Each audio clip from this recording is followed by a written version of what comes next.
اس نے کہا، روم کے بادشاہ نے، بندہ ضائع کرنے والا نہیں، وزیر نے کہا بادشاہ سے، اس نے کہا کیا کریں؟ کچھ ایسا کریں کہ یہ معاذ اللہ ہمارے دین میں آ جائے۔ اور قرآن مجید نے واضح کہہ دیا ہے کہ یہودی اور عیسائی تم سے راضی نہیں ہو سکتے حتی تتبع ملتہم، جب تک کہ تم ان کے دین کی پیروی نہ کرو، ان کو کسی طریقے سے معاذ اللہ عیسائی بنایا جائے۔ تو بادشاہ کہنے لگا دو تین چیزیں ہیں جس سے کوئی بندہ بھی خریدا جا سکتا ہے، کر لیتے ہیں بات۔ نبی پاک علیہ السلام کی جو محبت ہے نا، وہ انسان کے لیے زندگی کو آسان کر دیتی ہے۔ حضور سے پیار ہوتا ہے نا تو بندہ نفرت کرنی ویسے ہی چھوڑ دیتا ہے۔ حضور سے پیار کرتا ہے، ہرس ہوس لالچ ویسے ہی نکل جاتا ہے۔ جب حضور سے محبت ہو جاتی ہے، نماز پڑھنا، درگزر کرنا، درود شریف پڑھنا، قرآن پاک پڑھنا، دین کی خدمت کرنا، حتیٰ کہ جان دینا بھی آسان ہو جاتا ہے۔ نبی پاک علیہ الصلوۃ والسلام کی محبت انسان کو کبھی بھی پریشان نہیں ہونے دیتی، الجھنے نہیں دیتی، تازہ دم رکھتا ہے حضور کا پیار۔ شرط یہ ہے کہ محبت صحیح ہو، اصلی ہو، باطن میں ہو۔ یہ آپ کے ذہن کے اندر کبھی بھی کسی بدبو کو نہیں آنے دے گی، طبیعت کو تازہ دم رکھے گی، سکون میں رہیں گی۔ لیکن نبی پاک علیہ السلام کی محبت کے کچھ تقاضے ہیں، ان تقاضوں کو سمجھنا پڑے گا۔ بالخصوص امت اس وقت جس جگہ پہ کھڑی ہے، آپ دیکھیں کہ اتنی بربریت اور اس جیتے جاگتے دیکھتے ماحول میں کہ جس میں ہر چیز کیمرے کی آنکھ دیکھ رہی ہے، اس میں اس قدر زیادہ اسرائیل کی جارحیت، اس کے جواب میں دو تین تازیانے ہیں وہ سمجھنے والے۔ ایک ہے کہ میں کوئی جذباتی بات کروں گا، آپ اس کی تائید کر دیں گے۔ ایک ہے کہ پہلوؤں پر غور کرنے کا وقت ہے کہ اتنے کٹھن ماحول میں بھی اگر مسلم امہ کے لیڈر بیدار نہیں ہو رہے تو آپ کو پس منظر سمجھنا پڑے گا کہ ہم نے نبی پاک کی محبت کے تقاضوں کو نہیں سمجھا۔ حضور سے محبت ہے نا تو پھر نبی پاک کو تو سادہ طرز زندگی پسند ہے، حضور کو تو پسند نہیں ہے۔ اللہ کے محبوب نے تو دعا مانگ کے فقیری لی اللہ تعالیٰ سے۔ آپ کو پتہ ہے جب بندہ بہت زیادہ آسانیوں میں چلا جاتا ہے، بہت زیادہ اس کے پاس سہولیات ہو جاتی ہے، اس کا مرنے کو دل نہیں کرتا۔ خود نبی پاک علیہ السلام نے فرمایا قیامت کے قریب کافر تم پر جھپٹیں گے جس طرح بھوکے لوگ کھانے پر جھپٹتے ہیں۔ حضور کیوں، ہم تھوڑے ہوں گے؟ فرمایا نہیں، تمہیں دنیا سے محبت ہو جائے گی اور موت تمہیں بری لگے گی۔ اتنے بڑے بڑے بنگلے، عالی شان محلات، کس کا چھوڑ کے مرنے کو جی چاہتا ہے معاذ اللہ۔ نبی پاک کی محبت کا تقاضا سمجھو، ایسا نہیں کہ وہاں دولت آئی نہیں۔ حضور تو فرماتے ہیں کہ اللہ نے خزانوں کی کنجیاں میرے ہاتھ میں رکھ دی ہیں، لیکن میں نے عرض کیا مالک ایک وقت روٹی دینا اور ایک وقت کا فاقہ دینا۔ کنجیاں خزانوں کی اللہ نے دی۔ جب تک آپ اپنا طرز زندگی، یہ جو بہت دنیا کا پیار ہے نا، بہت زیادہ مرنے کی ہرس، یہ بہت زیادہ جینے کی ہرس، تو اللہ تعالیٰ نے قرآن پاک میں یہودیوں کا طریقہ بیان کیا کہ وہ کبھی مرنے کی تمنا نہیں کریں گے کیونکہ جینے کی ہرس رکھتے ہیں۔ نبی پاک علیہ السلام کے غلاموں، طرز زندگی جب تک سادہ نہیں ہوتا اور جب تک یہ دنیا کے جھمیلوں سے کسی کو دولت دے کر پیچھے کر دیا جاتا ہے، کسی کو عہدہ دے کر چپ کرا دیا جاتا ہے، کسی کو اقتدار دے کر چپ کرا دیا جاتا ہے، رسول اللہ صلی اللہ علیہ وسلم کے سچے غلام ان ایک بات کی سمجھ آ گئی تھی کہ ہمیں ہمارے رب نے کہا ہے قل ان کنتم تحبون اللہ فاتبعونی یحببکم اللہ۔ اے محبوب آپ ان سے فرما دیں اگر رب سے محبت کرنا چاہتے ہیں تو آپ کی پیروی کریں، اللہ خود ان سے محبت فرمائے گا جب رب بھی ان کا ہو جائے گا، جب رب بھی ان کا کی محمد سے وفاتوں نے تو ہم یہ جہاں چیز ہے کیا، یہ لوح و قلم تیرے ہیں، اس کا کیا مطلب ہوا؟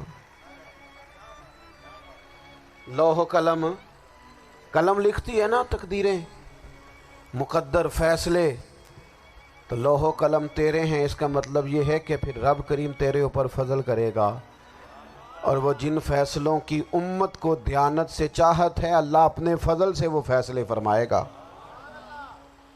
جب تک زندگی حضور کی غلامی کی طرف نہیں جاتی، وہ اللہ تعالیٰ کی تائید نہیں پاتی۔ حضرت عبداللہ ابن حذافہ رضی اللہ تعالیٰ عنہ کو رومیوں نے قید کر لیا تھا، اور جب رومی آپ کو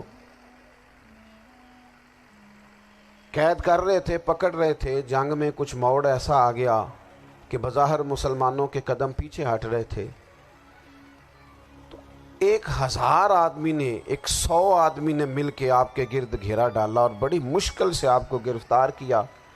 جب بادشاہ کے سامنے لے گئے نا، تو بادشاہ سے اس کا سپہ سالار کہنے لگا کہ بندہ ضائع کرنے والا نہیں۔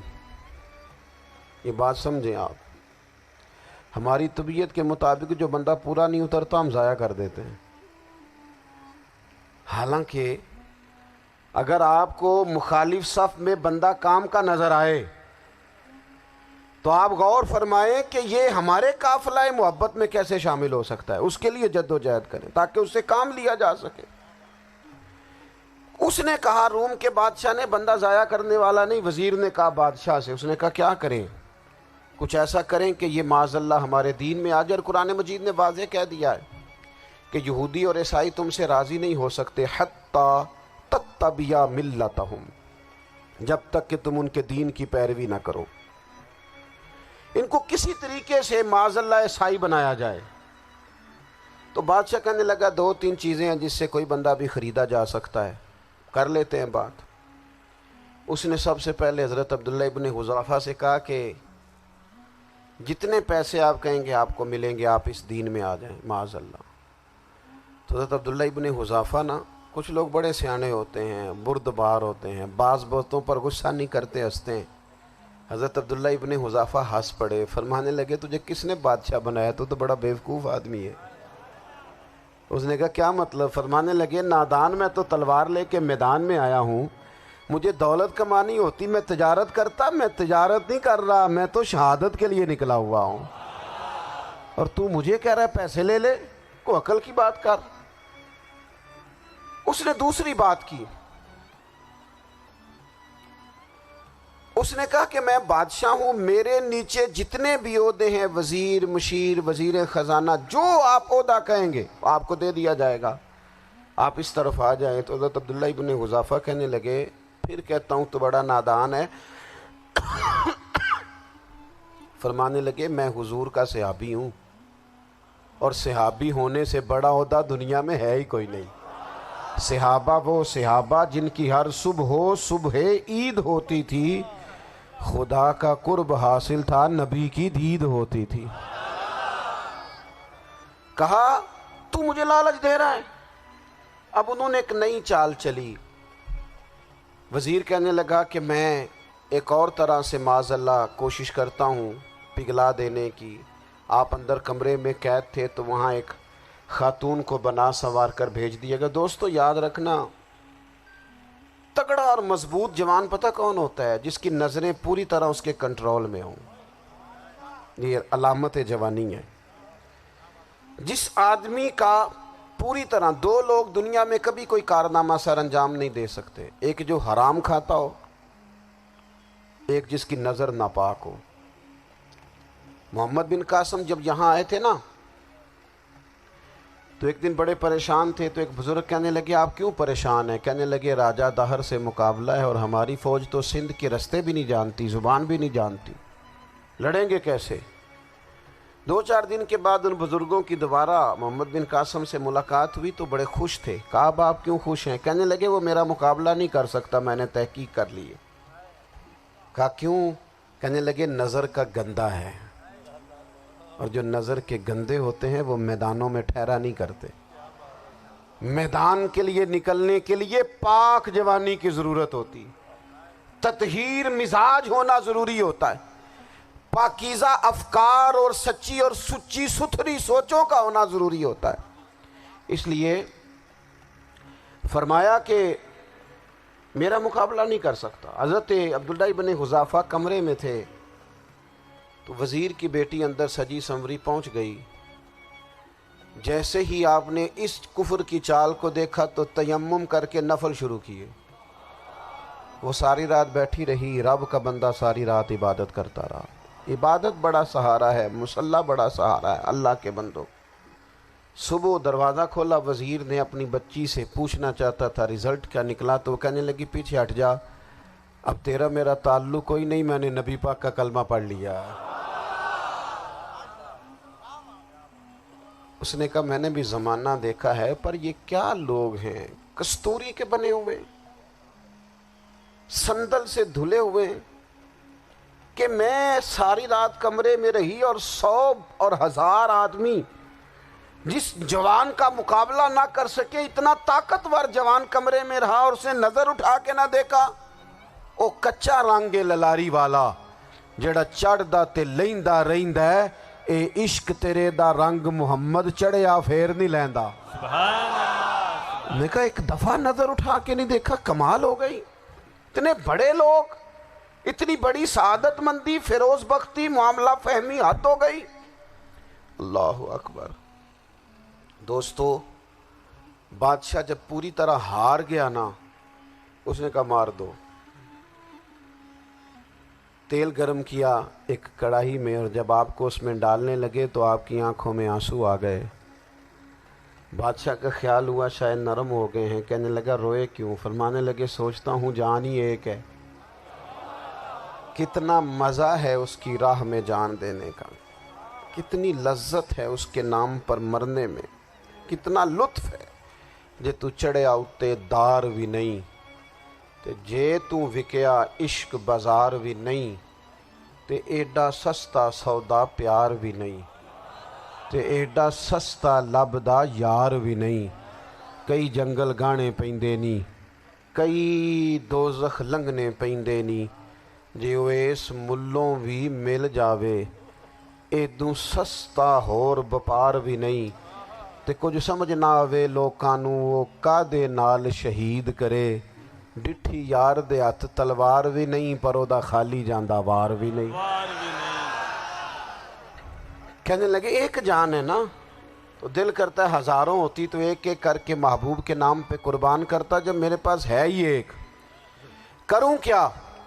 حضرت عبداللہ ابن حذافہ رضی اللہ تعالیٰ عنہ جب روئے اور بادشاہ نے یہ بات سنی تو بادشاہ اٹھ کے کھڑا ہو گیا. سارے وزیروں مشیروں کو کہنے لگا تم نے کہا تھا نا بندہ ضائع کرنے والا نہیں، یہ بھی ضائع کرنے والا نہیں. کہنے لگا میرا ماتھا چومو، تم جیسے لوگوں کو قتل نہیں کرنا چاہیے، آزاد کرنا چاہیے.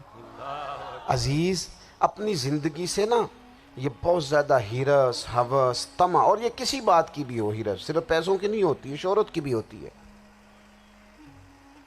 یہ بیماری انسان کو اقتدار کی بھی ہوتی ہے، تعریف کی بھی بیماری ہوتی ہے. یہ سارے نقص ہوتے ہیں لوگوں کو، اور معاذ اللہ بعض جبوں کبوں کے اندر بھی ہوتے ہیں، وہاں بھی پنپتے ہیں. اپنی زندگی جب تک اس سادگی میں نہیں لاؤ گے جو رسول پاک نے عطا فرمائی ہے. جب لوگ آسانیوں میں پوری طرح الجھ گئے تو پھر وہ دور ہوئے اور کفر چڑھ گیا. دوسری بات، اللہ کے محبوب صلی اللہ تعالی علیہ وسلم کی محبت ہم سے تقاضا کرتی ہے کہ ہم اس مشن کے لیے کام کریں جس مشن کے لیے رسول پاک نے کام فرمایا ہے. ہم سارے کام بڑی مضبوطی سے، سوچ سمجھ کے، تدبر سے، حکمت سے، تقاضوں کو مد نظر رکھتے ہوئے کرتے ہیں. سارے کام. دین کے کام میں ہمارا مزاج نہیں ہوتا، او ہو جائے گا جی، آپ بسم اللہ پڑھیں جی، شروع کریں جی. آپ تقاضوں کو سمجھیں، چیزوں کو دبائیں نہیں، چیزوں پر غور کریں. کسی کے ذہن کی سطح پر سوال ابھرتا ہے، اس کا تسلی بخش جواب دیں. اپنی زندگی میں دین کے کام کے لیے اپنے آپ کو وقف کریں. اور دین کے کام کے بہت سارے پہلو ہیں. ہزاروں لوگوں کو قرآن پاک ٹھیک پڑھنا نہیں آتا، ہزارہا لوگ ہیں جو قرآن مجید کے مطالب سے آگاہ نہیں ہیں. دین کی بنیادی ضروریات سے لوگ نابلد ہیں. میں آپ کو کس طرح یہ بات سمجھاؤں کہ ہزاروں کی تعداد میں طلاقیں اس لیے ہوتی ہیں کہ مردوں کو طلاق کے مسئلے نہیں آتے. انہیں پتہ نہیں ہے کہ مجھے حقوق زوجین کے معاملے میں کیسے چلنا ہے. ڈھیر سارے گھروں میں تباہی اس لیے ہے کہ تربیت اولاد کا دینی منہج ہمیں نہیں پتا. اپنا حصہ ملائیں دین کے کام میں. ایک آدمی کو اگر تو نمازی کرنے میں کامیاب ہو گیا تیری زندگی بدل گئی. وہ دین بیزار لوگ جو ہمارے بیچ بیٹھ کے ہماری نوجوان نسل کو پگڑی اور داڑھی کا نام لے کے بنیادی طور پر دین سے دور کرتے ہیں، ایسے نوجوانوں کو دین کا پیغام محبت دے کر دین کے قریب کرنا ہماری ڈیوٹیوں کا حصہ ہے. ہمیں ذمہ داری کا احساس کرنا پڑے گا، ہمیں یہ خاص قدم اٹھانا پڑے گا، توجہ دینی پڑے گی. مساجد، مدارس، میں آپ سے عرض کروں اتنی ڈٹ کے مخالفت ہوتی ہے نا مدرسوں کی، اتنی ڈٹ کے. میں ادارہ چلاتا ہوں، اس کے چلانے میں جو مشکلات ہیں وہ تو ہم بتا نہیں سکتے آپ کو، اس لیے کہ میری قوم، میرا اس قوم سے تعلق ہے جو نعت خواں امیر کرنا چاہتی ہے، مدرسے نہیں. ہاں نقیب خطیب پیدا کرنا چاہتی ہے، شعر و شاعری کی زندگی کو پروان چڑھانا چاہتی ہے. فقط ہمارا ان لوگوں سے تعلق ہے جو لاکھوں کروڑوں روپیہ محافل پہ لگائیں گے، اور قاری صاحب بیچارے اگر مسجد کا کوئی ہونے والا کام کسی وقت بتا دیں گے تو وہ بڑی مشکل آ جائے گی ان کے لیے. یہ کیسے ہو سکتا ہے، آپ نے یہ ڈیوٹی بتا دی. مدارس اور جتنا اہم رول دین کو پھیلانے میں مدارس اسلامیہ کا ہے، اتنی زبردست. لوگوں کا خیال ہوتا ہے میری طرح کے لوگ شاید کام کرتے ہیں، ڈیوٹی کرتے ہیں. یہ 10-15 لوگ آپ کو نظر آتے ہیں جو آپ کو کہیں میڈیا پر یا ادھر ادھر ڈیوٹی کرتے، مخلص لوگ اپنی جگہ پہ، وہ بھی بڑا ہی کام کر رہے ہیں، جو میڈیا پہ آ کے بھی اخلاص سے اور درد دل سے کو دین کی، ان کی بھی کسی بات کی حوصلہ شکنی نہیں. لیکن ہزارہا اساتذہ جو مدارس میں بیٹھ کے پڑھاتے ہیں، انہوں نے وہ سارے لوگ تیار، آپ سمجھ نہیں سکتے کتنا بڑا کام. حفظ کا استاد جو ہوتا ہے نا، اس کی ڈیوٹی 24 گھنٹے ہوتی ہے فجر سے پہلے، اور اس نے بچوں کو اٹھانا ہے. تنخواہ تو ہم انہیں دینا نہیں نہ چاہتے جی، تنخواہ نہیں دی انہوں نے، ہمیں مولوی امیر نہ ہو جانا. مولوی نو تے سوٹ بھی 27ویں والی رات دے ہے تاکہ کدھر سوان کے عید والے دن پا نہ لوے، چونکہ 27ویں تو بعد تے درزی پھڑتا ہی کوئی نہیں. کیوں حضرت؟ ایسا ہی ہے نا، اس وقت تو نہیں نہ لیتا. تو ہم چاہتے ہیں مولوی ہماری مرضی کے ہماری طرح کا سوٹ نہ پہن لے. مدارس کی مضبوطی آپ یہ دیکھ لیں، یہ صلاح الدین ایوبی کا تعلق بھلا کس چیز سے تھا؟ غوث اعظم کے مدرسے سے. حضور غوث اعظم کے مریدوں کی جماعت اس کے ساتھ شامل تھی.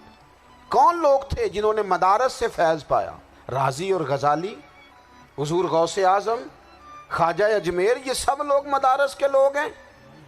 کمزوریاں ہیں، غلطیاں ہیں، بہت ساری چیزوں کی اصلاح کی ضرورت ہے، لیکن یہ دین کا بہت بڑا قلعہ ہوتا ہے مدرسہ. لیکن اس کی مخالفت کی جاتی ہے. مجھے بتائیے، اگر مدرسوں میں کمزوریاں ہیں تو کالجوں یونیورسٹیوں میں نہیں ہیں؟ ہم نے کبھی مخالفت کی ہے بند کر دو سارے؟ لیکن لوگوں کا جب خیال آتا ہے، جب ہمارے ایک صاحب کا وزیر صاحب تھے سر راہ، کسی دعوت میں میری ان سے ملاقات ہو گئی تو انہوں نے کہا مدرسوں کا کردار کیا ہے آج کے ماحول میں؟ میں نے انہیں کہا کہ مختلف کورسز آپ کراتے ہیں نا، تو اس کے لیے پھر مختلف ویکینسیز ہوتی ہیں. جہاں بچوں کو مدرسے کا کورس کرایا جاتا ہے تو استاد بننا ہوتا ہے، اس نے خطیب بننا ہوتا ہے، مسجد کی ڈیوٹی کرنی ہوتی ہے. میں نے کہا آپ بالکل کوئی حکومت سرپرستی نہیں کرتی، لیکن اللہ کا فضل ہے.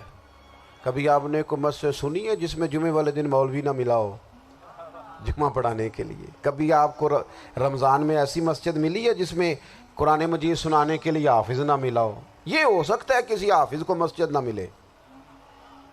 تو مدارس کے ذمے جو کام تھا مدارس نے جم کے کیا ہے اور ڈٹ کے کیا اللہ کے فضل سے. اور مدارس کے لوگوں کو بھی کمزور نہیں پڑنا چاہیے، کبھی کسی وزیر، مشیر، مالدار کے روب میں نہیں آنا چاہیے، قطعاً نہیں. کیوں؟ کہ یہ وہ عظیم لوگ ہیں رسول اللہ صلی اللہ علیہ وسلم کے دین کے غلام، کہ ابھی ایک لفظ نہیں پڑا ہوتا الف با تا سا، پہلے دن گھر سے نکلتے ہیں تو حضور فرماتے ہیں اللہ کے فرشتے ان کے پیروں کے نیچے پر بچھا بھی دیتے ہیں. پہلے دن اتنا بڑا اعزاز ملتا ہے. تو حضور کی محبت کا تقاضا ہے دین کا کوئی کام کیا جائے. ایک خاتون مسجد نبوی شریف میں جھاڑو دیتی تھی پر کوئی کام تو کرتی تھی نا. اور کس مسجد میں؟ جہاں 70,000 فرشتے صبح آتے ہیں، 70 شام آتے ہیں. اس مسجد میں وہ خاتون جھاڑو دیتی تھی، بخاری ہے۔ جب ان کا انتقال ہو گیا، صحابہ نے سوچا کہ حضور کو تکلیف ہوگی، بغیر بتائے جنازہ پڑھ دیا۔ حضور صبح تشریف لائے، تازی قبر دیکھی، اور محبوب وہ ہیں جو فرش پہ کھڑے ہو کے عرش کی خبریں دیتے ہیں۔ نبی پاک علیہ الصلوۃ والسلام نے فرمایا کہ مجھے اطلاع کیوں نہیں دی اس کے انتقال کی؟ یہ کرم دیکھو، کوئی ڈیوٹی تو کرتی تھی نا یار، پر خلوص سے، پر پیار سے، پر اللہ کو راضی کرنے کے لیے، پر درد دل سے۔ اور دین کی ڈیوٹیاں کرنے والے دوستو سنو، حضور صبح آئے، قبر کو دیکھ کر فرمایا مجھے کیوں نہیں بتایا؟ یا رسول اللہ آپ کو تکلیف دینا مناسب نہ جانا؟ تو قبر پہ کھڑے ہو کے حضور نے فرمایا صف بناؤ، میں دوبارہ جنازہ پڑھاؤں گا۔ صف بناؤ، میں دوبارہ جنازہ پڑھاؤں گا۔ کوئی ڈیوٹی تو۔ تیسرا تقاضا حضور کی محبت کا، سمجھو میں بس بڑی جلدی بات سمیٹنے لگا ہوں۔ حضور کی امت سے پیار کرو، یہ نبی پاک کی محبت کا تقاضا ہے۔ حضور اس بندے سے بڑے راضی ہوتے ہیں جو حضور کی امت سے پیار کرتا ہے۔ آپ کو پتہ ہے حضرت جبریل امین علیہ السلام نے معراج کی رات حضور علیہ الصلوۃ والسلام سے عرض کی تھی کہ اللہ کی بارگاہ میں عرض کیجئے گا میری بھی ڈیوٹی لگ جائے آپ کی امت کے ساتھ محبت کرنے پر۔ تو یہ کیوں کہا تھا انہوں نے؟ علماء نے لکھا اس لیے کہا تھا کہ حضرت جبریل بھی جانتے ہیں کہ حضور کی امت سے محبت کی بات کی جائے نا تو نبی پاک راضی ہوتے ہیں۔ امت سے پیار کرو گے نا، امت سے، ایک صرف بات کا خیال رکھنا، عقیدہ برا ہو تو بات دوسری ہے، ورنہ میرے محبوب کی امت کا ایک ایک شخص جو مدینے والے کا کلمہ پڑھتا ہے، جو حضور کا غلام ہے، اس کے بارے میں اپنے دل میں گنجائش رکھنا، پیار رکھنا، وارفتگی رکھنا۔ اور دوستو یہاں لوگ کس کس طرح گروہوں کو، جماعتوں کو سپورٹ کرتے ہیں۔ نبی پاک نے اس امت کی کثرت پر فخر بیان کیا، اور حضور فرمانے لگے 120 صفیں جنتیوں کی ہوں گی، قیامت میں 80 صفیں صرف میری امت کی ہوں گی۔ میں کثرت امت پر فخر کروں گا۔ ان لوگوں سے پیار کرنا ہے، ان کے دکھ درد کو سمجھنا ہے۔ پتہ ہے آج کیا ہوتا ہے؟ آج ہمیں نا مختلف چھوٹے چھوٹے ملکوں میں بانٹ دیا گیا، تو ہم کسی دوسرے مسلمان بھائی کا درد نہیں محسوس کرتے، ہم گھروں میں نہیں محسوس کرتے۔ پڑوسی پر ظلم ہو رہا ہو تو ہم کہنے پتر ساڈا نہیں مسئلہ، یہ دا مسئلہ ہے، تینوں کی لگے۔ حالانکہ پڑوسی کی آگ اس لیے بھی کسی وقت بجھا دینی چاہیے کہ پڑوسی کی نہ بجھائی جائے تو اپنا گھر بھی زاد میں آ جاتا۔ آج امت مسلمہ سے ہمیں بس لگا دیا گیا اپنے حصے کی روٹی کماؤ، اپنے حصے کی کوٹھی بناؤ، اپنے حصے کی گاڑی خریدو، اپنے حصے کا کام کرو۔ امت کا درد، امت کی بات، وحدت امت کا تصور، امت کا دوبارہ سے وہ شان، ارسل رسولہ بالہدی ودین الحق لیظہرہ علی الدین کلہ، وہ تصور کب ہوگا؟ اس وقت ہوگا جب ہم بات امت کی کریں گے۔ نبی پاک علیہ السلام نے فرمایا مسلمان کی مثال ایک جسم کی طرح ہے، جسم کے ایک حصے کو تکلیف ہو تو سارا آزمائش میں آ جاتا ہے۔ مجھے بتاؤ یہ انگلی درد کرتی ہو، یہ انگلی جسم کا حصہ ہے نا، تو میرا خیال ہے دماغ یہ کہہ دے گا کہ انگلی کی درد ہے نا مینوں کی لگے، دل کہہ دے گا کوئی نہیں ٹینشن لینے، انگلی کا مسئلہ ہے نا۔ ایسا نہیں ہوتا، بلکہ جب انگلی میں درد ہوتی ہے تو دماغ منصوبہ بندی کرتا ہے کہ اس کا علاج کیسے ہو سکتا ہے، دل پریشان ہوتا ہے، پیر چل کے جاتے ہیں، ہاتھ وہ دوائی وصول کرتے، دانت اسے چبا کر، حلق اسے نگل کر، معدہ اسے ذخیرہ کر کے جسم میں پھیلاتا ہے، پھر جا کے انگلی شفا پذیر ہوتی ہے۔ ایک حصے کو درد ہو تو سارا حصہ کام پہ لگ جاتا ہے۔ اسرائیل اگر تکلیف دے رہا ہے فلسطینیوں کو تو ہونا چاہیے تھا نا بعض مسلمان حکمرانوں کو نیند نہ آتی، وہ درد دل محسوس کرتے، ہونا چاہیے تھا نا کہ بعض لوگ یہاں ہم کیا کرتے ہیں بھلا بیٹھ کے، اب تو مجھے بعض چیزوں سے کوفت بھی ہونے لگا، ہم دیتے ہیں بیان، مذمت۔ آپ کے بیان دینے سے کیا ہوگا؟ فلانے نے بھی بیان دے دیا، فلانے نے بھی کلپ دے دیا، یہ کیا کر رہے ہیں؟ یہ تو آپ زندہ رہنا چاہتے ہیں. وہ جس طرح آج کل ہمارے ہاں بہت ساری چونکہ جماعتیں ہیں تو کشمیر ڈے آتا ہے نا تو مل کے ریلی نہیں نکالی جا سکتی, سوال نہیں پیدا ہوتا, کیونکہ ہمیں جماعتوں کو زندہ رکھنا ہے. اس جماعت کی خبر الگ لگنی چاہیے, اس جماعت کی خبر الگ, تو ایسے کوئی انقلاب آئے گا. یاد رکھنا امت کو پوری کو ایک طاقتور آواز بننا پڑے گا. ہمیں تھوڑا تھوڑا اوپر اٹھ کے سوچنا پڑے گا.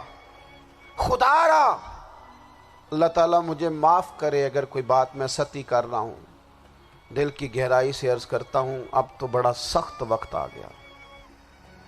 اب چونکہ اب تو کیمرے کی آنکھ آئی ہے تو وہ زخمی بچے دیکھے نہیں جاتے, وہ تڑپتی مائیں دیکھی نہیں جاتی, وہ سسکتی اور آواز دیتی بیٹیاں سنی نہیں جاتی. وہ آوازیں ایسی ہیں جیسے وہ رات کے سناٹوں میں چیخیں بن کے لوگوں کو جگایا کریں گی. خدا را کچھ جرم ایسے ہوتے ہیں جن کی سزائیں بڑی سخت ہوتی ہیں, جن کی معافی بڑی مشکل سے ہوتی. اپنے اندر جذبہ ایمانی پیدا کریں.